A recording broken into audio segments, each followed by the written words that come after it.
Today, we're diving into something truly massive, India's incredible plan to build artificial intelligence right into its school system. We're talking about shaping the minds of an entire generation for a future that's going to be run by AI. So, let's just get right to the heart of it with this one question.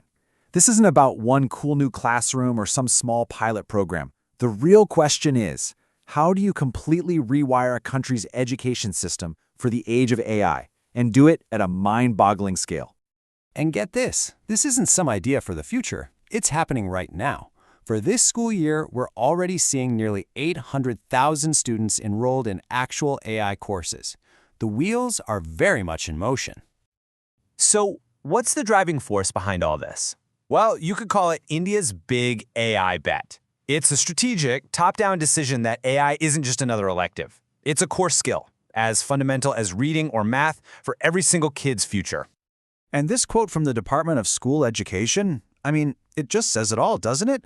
The entire philosophy here is about democratizing AI. It's about taking it out of the hands of a few specialists and putting it into the hands of everyone.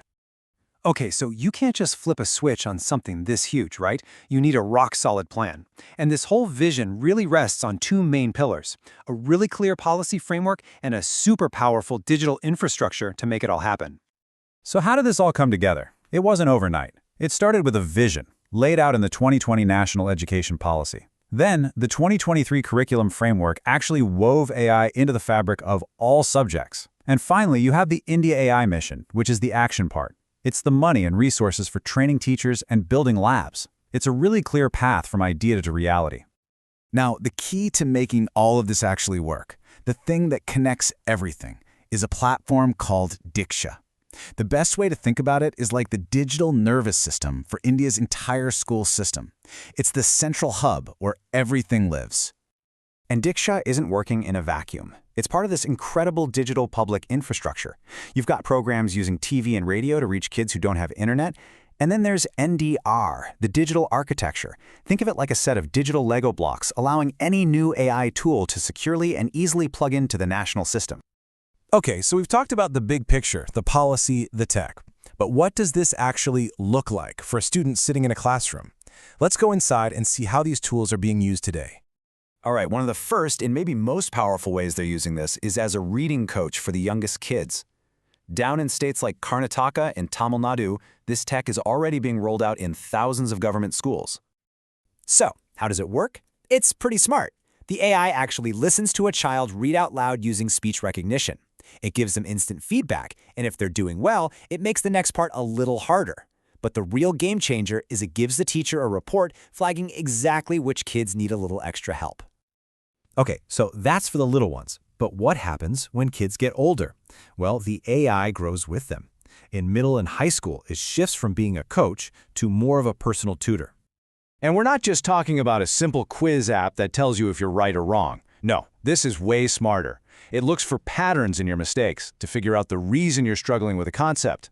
Then it literally builds a custom learning plan just for you, with practice problems designed to fix that specific gap. So you see what's happening here? AI is playing this incredible two-sided role. For the students, it's a tireless coach and a personal tutor. But for the teachers, it's like a super-powered assistant.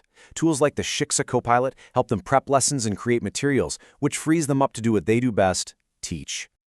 Now, a project this huge isn't something the central government can do alone. It's really a massive team effort, a whole ecosystem of state governments, nonprofits, and big corporate partners all pushing this forward. And what's cool is that different states are kind of running their own experiments. Some are laser-focused on foundational skills, like reading. Kerala is setting up AI and robotics clubs using open-source software, which basically means the code is free for anyone to use and improve. And then you have Delhi, which is treating AI like a formal vocational subject. And backing up these state efforts, you've got some big names from the tech world and nonprofits. Intel's program is teaching ethics, IBM is empowering girls in STEM, and Microsoft is helping to write the actual curriculum. Each one is a crucial piece of this giant puzzle. Okay, so the vision is incredible, and the rollout is seriously impressive. But let's be real. An experiment this big is going to have some major hurdles and risks. We have to talk about the flip side. And that brings us to the first, and maybe most important question you can ask in a country as vast as India. Does every single child actually have access to this stuff? And if we're being honest, the answer is not yet.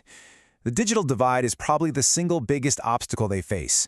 Schools in the big cities might have all the latest gadgets, but out in many rural and remote areas, they're still fighting for the basics, like consistent electricity, let alone enough tablets for every student. But okay, let's say you solve the access problem. You get a device into every kid's hands. That brings up another huge, thorny question. What's happening with their data? What about their privacy? Think about it. For an AI to be your personal tutor, it has to know everything about how you learn, every mistake, every hesitation.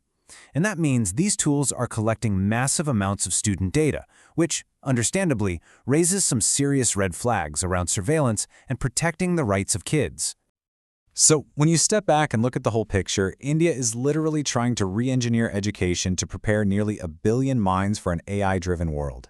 The upside is absolutely enormous, but so are the responsibilities. And that really leaves us with the big question, doesn't it?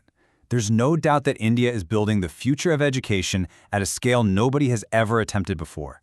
The only question left is, will it become the blueprint for the rest of the world to follow? Or will it be a cautionary tale? The answer to that is going to define a generation.